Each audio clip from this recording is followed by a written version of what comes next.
Hello everyone. Geography एक बहुत interesting subject है क्योंकि आप इसे साइंस से रिलेट कर सकते हैं। तो आज हम एक ऐसे टॉपिक पे बात करेंगे, प्रेशर बेल्ट्स।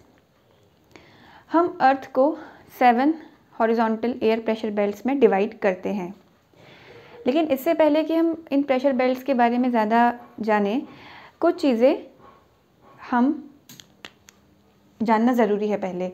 जैसे कि आपने अपने स्कूल में एक एक्सपेरिमेंट किया होगा, पढ़ा होगा अपनी बुक्स में, जिसमें आप एक बीकर में सैंड लेते हैं और एक बीकर में वाटर लेते हैं। जब आप इनको धूप में रखते हैं तो आप देखते हैं कि जिस बीकर में सैंड होती है उसका temperature as compared to water ज़्यादा बड़ा होता है, यानी जो सैंड है वो वाटर के कंपैरिजन में ज़्यादा जल्दी गर्म होती है। सिमिलरली जो सैंड है या जो लैंड है वो वाटर के कंपैरिजन में उसका रेट ऑफ कूलिंग भी ज़्यादा होता है। ये जानना इसलिए ज़रूरी है क्योंकि आपको पता है कि जो अर्थ है उसमें भी कुछ पार्ट कॉन्टिनेंट्स का है और कुछ पार्ट ओशंस का है। तो इस वजह से क्या होता है कि ये जो प्रेशर बेल्ट्स मैंने दो हॉरिजॉन्टल लाइन के बीच में इक्वली स्पेस्ड में दिखाई हैं, ये ऐसे नहीं होती हैं और ये इरेगुलर होती हैं क्योंकि unequal distribution of land and water होता है। पहला पॉइंट। दूसरा पॉइंट ये कि नॉर्थ हेमिस्फीयर में आपको पता है कि कॉन्टिनेंट्स का मास ज़्यादा है, तो यहाँ पे और ज़्यादा unequal distribution of land and water होता है as compared to southern hemisphere. और इस वजह से क्या होता है कि सदर्न हेमिस्फीयर में ये प्रेशर बेल्ट्स ज़्यादा रेगुलर होती हैं as compared to north hemisphere. तीसरा पॉइंट कि ये जो प्रेशर बेल्ट्स हैं ये स्टैटिक नहीं है। स्टैटिक मीन्स यहाँ पर जैसे अगर मैंने ये 5 डिग्रीज नॉर्थ और 5 डिग्री साउथ के बीच में इक्वेटोरियल लो प्रेशर बेल्ट दिखाई है, तो ये यहीं पर नहीं रहती है, ये सन के मूवमेंट के साथ शिफ्ट होते रहती हैं। जब समर सॉल्स्टिस में क्या होता है कि जब सन वर्टिकली ट्रॉपिक ऑफ कैंसर के ऊपर पड़ता है तो ये सारी प्रेशर बेल्ट्स नॉर्थ की तरफ को मूव करती हैं except the north polar high pressure belt. और विंटर्स में जब विंटर सॉल्स्टिस में जब सन ट्रॉपिक ऑफ कैप्रिकॉर्न के ऊपर वर्टिकली फॉल करता है तो ये प्रेशर बेल्ट्स साउथ की तरफ मूव करती हैं except the high pressure belt of south pole. अब एक पॉइंट और, आपने एक चीज़ पढ़ी होगी कि temperature is inversely proportional to pressure, यानी जब टेम्परेचर ज़्यादा होगा तो प्रेशर कम होगा और जब टेम्परेचर कम होगा तो प्रेशर ज़्यादा होगा। तो इस वजह से जब हम देखते हैं कि इक्वेटर पे टेम्परेचर ज़्यादा रहता है और जब हम पोल्स की तरफ मूव करते हैं तो टेम्परेचर कम होते रहता है, तो अकॉर्डिंगली प्रेशर बेल्ट्स भी इसके अकॉर्डिंग्स में बढ़नी चाहिए। लेकिन इसके हम दो एक्सेप्शंस देखते हैं, ये ऐसा फॉलो नहीं होता, इसके हम दो एक्सेप्शंस देखते हैं। पहला कि जो हमारी ये सब ट्रॉपिकल हाई प्रेशर बेल्ट यहाँ पे बनी, यहाँ पर क्या बननी चाहिए थी, अगर इसके अकॉर्डिंग्स में आप देखें तो यहाँ पर लो प्रेशर बेल्ट बननी चाहिए थी, लेकिन यहाँ पर हाई प्रेशर बेल्ट बनती है। और दूसरा कि यहाँ पर ये जो सब पोलार लो प्रेशर बेल्ट है यहाँ पर बननी चाहिए थी हाई प्रेशर बेल्ट, लेकिन यहाँ पर बनी लो प्रेशर बेल्ट। इसका मतलब यह है कि जो प्रेशर बेल्ट्स का बनना है वो सिर्फ टेम्परेचर पर ही डिपेंडेंट नहीं करता है, वो किसी एक दूसरे फैक्टर पे भी डिपेंड करता है, और वो दूसरा फैक्टर है डायनेमिक्स। डायनेमिक्स यानी डायनेमिक्स मतलब मूवमेंट। मूवमेंट किसका? अर्थ का, यानी अर्थ का रोटेशन और एयर का मूवमेंट। जब हम ये दो चीज़ें देखते हैं तो इसमें एक टर्म निकल के आता है कोरियोलिस फोर्स। कोरियोलिस फोर्स कह दीजिए या कोरियोलिस इफेक्ट कह दीजिए, इसको हम डिटेल में आगे वाली वीडियोस में पढ़ेंगे, लेकिन यहाँ पर इसको थोड़ा सा जानना इसलिए ज़रूरी है क्योंकि इसकी वजह से कुछ प्रेशर बेल्ट्स, ये दो जो प्रेशर बेल्ट्स यहाँ पर बनती हैं, इनका ओरिजिन होता है। ये एक्चुअली क्या होता है कि एयर का मूवमेंट दो चीज़ों पर डिपेंड करता है। एयर मूवमेंट आपका दो चीज़ों पर डिपेंड करता है, एक है pressure gradient. Pressure gradient means pressure का डिफरेंस, और दूसरा rotation of the earth. Pressure gradient means winds जो होती हैं, एयर जो फ्लो करती है वो हमेशा हाई प्रेशर से लो प्रेशर की तरफ फ्लो करती है। इसीलिए आपने देखा कि यहाँ पर हाई प्रेशर से, जो यहाँ पर हाई प्रेशर बेल्ट है और यहाँ पर लो प्रेशर बेल्ट है, तो एयर कहाँ से मूव कर रही है, हाई प्रेशर से low pressure, similarly high pressure से लो प्रेशर, और सिमिलरली यहाँ पर भी साउथ पोल में आप देख रहे हैं। तो ये तो सिंपल है। दूसरा है rotation of the earth. Actually क्या होता है, अर्थ जब अपने एक्सिस पर रोटेट करती है तो उसकी वजह से एक फोर्स डेवलप होता है जिसको हम बोलते हैं कोरियोलिस फोर्स या कोरियोलिस इफेक्ट। ये जे कोरियोलिस एक साइंटिस्ट थे, उन्होंने इसको स्टडी किया था, उन्होंने इसको डिस्कवर किया था, उन्हीं के नाम पे ही रखा गया है। अब एक्चुअली इसकी वजह से ये होता है कि जो अर्थ का जो नॉर्मल डायरेक्शन होना चाहिए था फ्लो होने का, वो ना होके जो विंड्स का जो नॉर्मल डायरेक्शन होना चाहिए था फ्लो होने का, उसमें वो ना बह के वो अपने डायरेक्शन से डिफ्लेक्ट करती हैं। इन्होंने 2 लॉज दिए थे। इन्होंने बोला था कि जब विंड्स नॉर्थ पोल में मूव करेगी तो वो अपनी डायरेक्शन से राइट साइड में डिफ्लेक्ट करेगी। तो इसको हम कैसे देखते हैं, जैसे हाई प्रेशर बेल्ट है, ये लो प्रेशर बेल्ट है, ये हम अभी नॉर्थ हेमिस्फीयर की बात कर रहे हैं। तो विंड हाई प्रेशर से लो प्रेशर में इस तरीके से जानी चाहिए थी, इस तरीके से जानी चाहिए थी, लेकिन ये ऐसे ना जाके अपने राइट में डिफ्लेक्ट हुई, इसीलिए हमने विंड का डायरेक्शन ऐसा बनाया। और यहाँ देखिए आप कि दूसरा इसका प्रिंसिपल ये है इस इफेक्ट का कि साउथ पोल में विंड्स अपनी डायरेक्शन से लेफ्ट में डिफ्लेक्ट करेगी। यानी जब हाई प्रेशर से लो प्रेशर में विंड जा रही है तो उसको जाना ऐसे चाहिए था, लेकिन वो अपनी डायरेक्शन से लेफ़्ट साइड में डिफ्लेक्ट करेगी।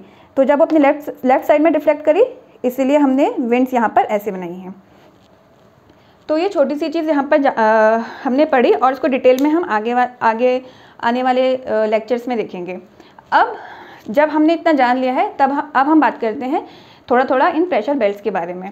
पहले आती है इक्वेटोरियल लो प्रेशर बेल्ट। ये जो प्रेशर बेल्ट है ये 5 डिग्री साउथ और 5 डिग्री नॉर्थ के बीच में मिलती है जनरली। ये एक थर्मली इंड्यूस्ड प्रेशर बेल्ट है।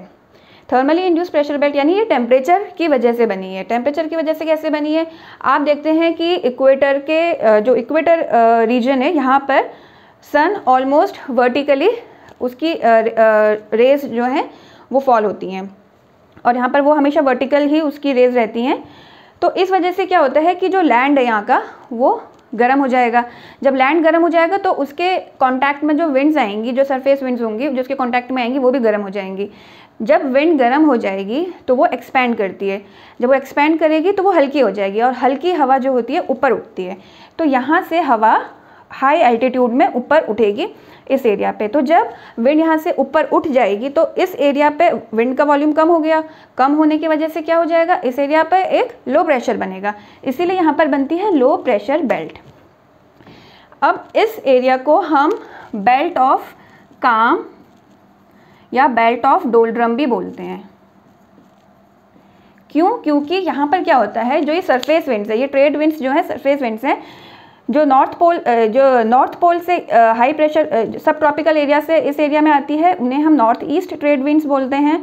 और ये साउथ पोल से आती हैं, जो सदर्न हेमिस्फीयर में इस हाई प्रेशर बेल्ट से यहाँ आती है, उन्हें बोलते हैं साउथ ईस्ट ट्रेड विंड्स।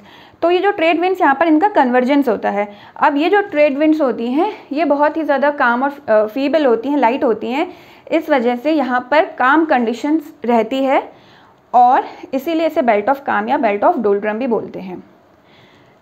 अब बात करते हैं सब ट्रॉपिकल हाई प्रेशर बेल्ट की। Subtropical high pressure belt 25 degrees north to 35 degrees north hemisphere में, और 25 degree south to 35 degree south hemisphere में है। यहाँ पर बेसिकली क्या होता है कि ये सब ट्रॉपिकल एरिया है, तो यहाँ पर temperature through out the year generally ज़्यादा रहता है, और सिर्फ 2 या 3 महीने की ठंड का सीज़न होता है, यहाँ पर विंटर्स का सीज़न होता है। टेम्परेचर ज़्यादा यानी प्रेशर क्या होना चाहिए, कम होना चाहिए, यानी यहाँ पर लो प्रेशर बेल्ट बननी चाहिए थी, लेकिन हम देखते हैं कि यहाँ पर हाई प्रेशर बेल्ट बनी। यानी ये बेल्ट कैसी है, it is a dynamically induced pressure belt, यानी ये रोटेशन ऑफ द अर्थ और विंड के मूवमेंट की वजह से इसका ओरिजिन हुआ है। क्या होता है कि जब यहाँ पर मैंने बताया था कि यहाँ पर जो विंड्स थी, जो वो जब ये जो सरफेस विंड्स थी जब ये ऊपर उठी तो उठने के बाद ये ट्रैवल करती हैं पोल्स की तरफ को, और सब ट्रॉपिकल एरिया में आते आते ये विंड्स क्या हो जाती हैं, जब ये हाई एल्टीट्यूड में मूव करती हैं साउथ पोल अपने पोल्स की तरफ, रेस्पेक्टिव पोल्स की तरफ, तो इस एरिया में आते आते ये ठंडी हो जाती हैं। तो जब ये ठंडी हो जाती हैं तो ठंडी हवा क्या होती है, हैवी हो जाती है। हैवी होने की वजह से वो नीचे बैठती है, नीचे आती है तो उसका वॉल्यूम कॉन्ट्रैक्ट होता है। तो जब वॉल्यूम कॉन्ट्रैक्ट होगा और वो नीचे आएगी तो इस एरिया पे कौन सी बेल्ट बनेगी, हाई प्रेशर बेल्ट। इसीलिए इनका एक्सप्लेनेशन हम इस तरीके से देते हैं, इसीलिए यहाँ पर बनती है हाई प्रेशर बेल्ट। अब नेक्स्ट है अच्छा, इसे हम इसको हम हॉर्स लैटिट्यूड भी बोलते हैं। हॉर्स लैटिट्यूड भी बोलते हैं, ये इसलिए बोलते हैं क्योंकि क्या होता था एंशिएंट टाइम्स में, जब मर्चेंट्स मूव करते थे अपने शिप में तो वो अपने साथ घोड़े भी लेके जाते थे। लेकिन यहाँ पर क्या होता है, क्योंकि काम कंडीशंस रहती हैं तो विंड आपके शिप के मूवमेंट को सपोर्ट नहीं करती थी पहले, क्योंकि सिर्फ विंड की वजह से मूव करते थे पहले शिप। तो अब शिप को हल्का करना होता था ताकि उसका वेट लाइट हो जाए और वो फिर हवा के साथ वो आगे बढ़े। तो उस वजह से मर्चेंट्स क्या करते थे, इस एरिया में जब वो आते थे तो अपने घोड़े वो फेंक देते थे नीचे समंदर में, तो इसीलिए इसका नाम हॉर्स लैटिट्यूड भी पड़ा है। अब है low pressure belt of sub polar region, right. तो ये belt 65 degrees north to 65 degrees northern hemisphere में और 65 degree south to 60 to 65 degree south in southern hemisphere होती है। यहाँ पे क्या होता है, जनरली टेम्परेचर कम रहता है, लेकिन इसके बावजूद यहाँ पर एक लो प्रेशर बेल्ट बनती है, यानी ये भी एक डायनेमिकली इंड्यूस्ड प्रेशर बेल्ट है। इसका ये इसलिए होता है क्योंकि कोरियोलिस फोर्स जो होता है ना, वो जब हम इक्वेटर से पोल्स की तरफ मूव करते हैं तो कोरियोलिस फोर्स का इफेक्ट ज़्यादा होता है। इक्वेटर में आप इसको ज़ीरो मानिए, कोरियोलिस फोर्स इक्वेटर में ज़ीरो रहता है और पोल्स में ये 1 हो जाता है इसकी वैल्यू।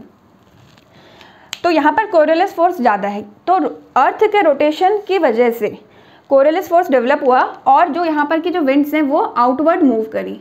तो जब वो आउटवर्ड मूव करेंगे तो यहाँ पर क्या बन जाएगा, एक लो प्रेशर एरिया बन जाएगा। इसीलिए यहाँ पर लो प्रेशर बेल्ट बनी, नॉर्थ हेमिस्फीयर में भी और साउथ हेमिस्फीयर में भी, राइट। लास्ट प्रेशर बेल्ट है polar high pressure belt, north pole और साउथ पोल की। यहाँ पे क्या है कि कोरियोलिस फोर्स तो मैक्सिमम है, मैंने बताया कि कोरियोलिस फोर्स यहाँ पर सबसे ज़्यादा उसका कोरियोलिस फोर्स इफेक्ट आएगा। लेकिन क्या होता है कि यहाँ पर temperature through out the year बहुत ज़्यादा कम रहता है, तो जो टेम्परेचर का इफ़ेक्ट है वो इस फोर्स को सुपरसीड करता है और टेम्परेचर कम होने की वजह से यहाँ पर प्रेशर ज़्यादा रहता है, इसीलिए यहाँ पर बनी हाई प्रेशर बेल्ट। तो डिटेल में हमने थोड़ा बहुत प्रेशर बेल्ट्स के बारे में पढ़ा। आगे वाले लेक्चर्स में हम ट्रेड विंड्स के बारे में ये सारी जितनी ये सरफेस विंड्स हैं इनके बारे में पढ़ेंगे, ट्रेड विंड्स हों वेस्टर्लीज हों, इनके बारे में हम पढ़ेंगे। तो प्लीज़ आप लाइक करिएगा मेरे वीडियो को। Thank you.